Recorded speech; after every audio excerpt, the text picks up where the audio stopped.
Hello everyone, welcome back to another episode of r slash malicious compliance. In today's episode, so you want to be kept up to date about your son's behavior? No problem. Think of what the customer wants? Sure. Before we get started, make sure to subscribe so you will never miss a video. So let's get started. So you want to be kept up to date about your son's behavior? No problem. I have done so for the past 13 years now. Most parents are just fine. They care for and love their child, run, and treat me and my colleagues with respect. You have the occasional parent you don't see because they don't care, the helicopter or curling parent, and the parent who doesn't believe they're raising Satan's offspring. The latter is the one I had the misfortune to deal with for 2 fluffing years. I was mentor of 20 kids in their first 2 years of secondary school. It has its ups and downs, with the biggest up that you knew every fiber of every kid, in 2 years of relative hell if you had kids who were a nightmare. Kid started secondary school with me as mentor. He started out all right. There were some minor things that were normal for teenager trying to fit in. It all started after the Christmas holidays of that first year. Nothing special happened, it's like a switch just flipped inside this kid. Bullying classmates and other students, pushing around, being extremely disruptive in class, cursing at teachers, grabbing things up to the point we suspected he stole things from teachers and students alike, but lack of security cameras were a problem. Mom and dad were invited many times, school counselor and my boss sat in on many of these conversations. Mother denied, and that her son didn't do such things. We didn't get any further, but had no grounds on expelling the son. Summer break came, and due to the fact that a lot of things went missing, cameras were set up. Classes started in year 2, and first day he let me know he was there and had changed, for the worse. We had 5 calls with mom in that first week alone. Mom was invited once more, and she then was surprised that I was the only teacher complaining. Like, what the actual heck, lady? Did you not listen that multiple teachers complained through me, and that I told you multiple times what they said? No. She demanded that she got a call or email from the teachers herself if her son did do anything. And I quote, "But I highly doubt that, since I know my son won't ever do the things you said." Fuming at this point, I said I would talk to my colleagues. Cue the malicious compliance. Mommy wanted a call or email from the teacher who saw her son doing/saying things he shouldn't. You ask and we get it. Kid was being such an a-hole. By now he was well known throughout the school. So in the next school-wide meeting I told her demand. Some frowns here and there, but then I saw it. Eyes glistening, evil grins started to come along with the evil laughter of teachers. By this time the kid had set a record in the digital student entry system. 20 entries a day from him alone. It all started the next day. Kid came onto the school property, walked up to a classmate and started insulting him and his mother with cancer. 2 teachers heard and saw him do that, so 2 teachers sent an email to Mommy Dearest. 3 periods of lessons with a variety of terrible behavior. 3 emails were sent yet again. During first break, kid threw a bin through the canteen. 3 teachers and the custodian saw it. 4 emails about that. Then the custodian emailed again, telling that he refused to clean up after him, and threw a chair before leaving. Another 5 periods for that day with 6 teachers. Science had 2 teachers, so you guessed it, 6 emails and 3 phone calls to Mommy Dearest. So on average Mommy got 15 emails a day from the teachers alone. I had the immense pleasure to call or email every day to give a recap. Every email was sent with a red notification, so every email Mommy had to click on that message every single time. After 2 weeks Mom called, and the conversation went like this. "Mom, yeah, I saw the emails. This is getting a bit much now, is it? But the last time we spoke here at school you demanded that every teacher and other worker at school would call and / or send you an email about the goings on of kid. We are simply adhering by your request to be kept up to date, and that you hear from my colleagues personally. Mom, you can stop now. Unfortunately we can't. Since kid does all these things, it is our duty to keep parents up to date on what their child does at this school. Also, you requested it, and we don't want you to get upset by not knowing what is going on with kid. Mom, this is getting out of hand. Me, is it? I don't think so. My colleagues even said they like it so much that you are such an involved parent, and that you like to hear from them. Thank you for that. By now click star. This went on for another 8 weeks. Mom called or emailed a couple of times a week, and got the same response from me and other teachers and personnel. It went like this until kid screwed up on a big scale. While we were busy getting all kinds of help around kid, he finally bombed every chance to stay at our school. Kid decided that shouting, cursing, insulting and wishing the worst possible diseases upon my colleagues and myself weren't enough anymore. When I wanted to talk to him yet again about his behavior, he picked up a chair and decided to hit me with it, in full view of the class, a colleague and the cameras. Kid was tackled and pinned down by classmates. Colleague called the cops, who have their lovely station across the street, got the kids of kid, and I managed to get away with no broken bones, but some big bruises. School filed charges for me. Fun part is that I got to sit with mommy dearest and dad, and even then she tried to deny that her son would do such a thing, until she and dad got to see the footage. The look on their faces was priceless. I wish I had the permission to record it so that I could watch it time and again with a soda and some popcorn. Kid was expelled, got some hefty community service and a fine. Normal here, got a juvenile record as well. To answer a likely question, where was dad in all this? Dad was apparently kept in the dark about what kid did.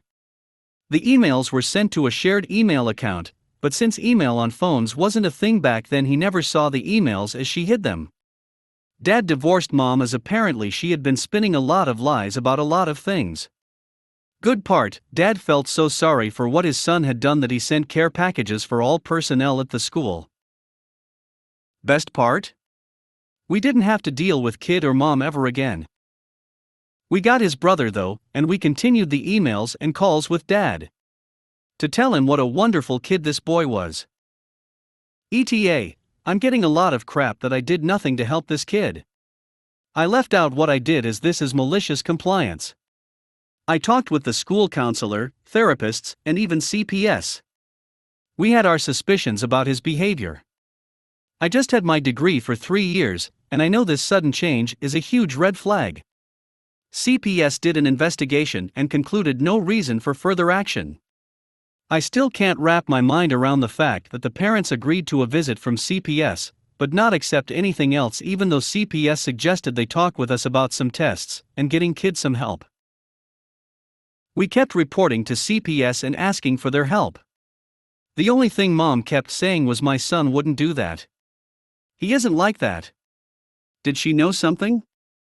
Maybe. I talked with this kid, treated him fair and honest, tried to see what was going on. Referred him to people who he can turn to who, although they are mandated reporters, have confidentiality clause, meaning I don't hear anything he doesn't want me to know. They went to talk to him. He just told them to F off. School administration had my back and helped where they could. I jumped through every hoop possible just to see how and if I could help him. So please, cut me some slack. I did what I could, and still I wonder if I could have done something more. Was it abuse? Could be. I hope not, but it's possible. Maybe some mental health issues that reared its head? Also a possibility. Did mom know something if something happened? Who knows? Or was she just a mother who loves her child so much she is willing to oversee every wrongdoing of her son? I don't know. To get certain help you need a paper trail. One part is that parents know about the issues. We may have gone far, but we didn't want that mom would say that we didn't contact her in any form. He was a good kid, he just did wrong things, and there was no stopping him. He had a mother who defended his every action. I just hope that he has a decent life now, a healthy life with happiness in it. Think of what the customer wants? Sure. I can't believe I am writing this, but here we go. We got a 2-for-1 special on malicious compliance today. I work at a print hub, working the printers and adjusting files and such. I put in a lot of work to deliver a perfect product, despite the issues that plague the shop, and always ensure that everything I produce is quality checked. This isn't due to me putting pride in my work, however, but rather my boss nitpicks nearly everything. If something is off center by a millimeter, it's redone. If there is a small scratch on one poster in a pack of 5, the whole order is redone.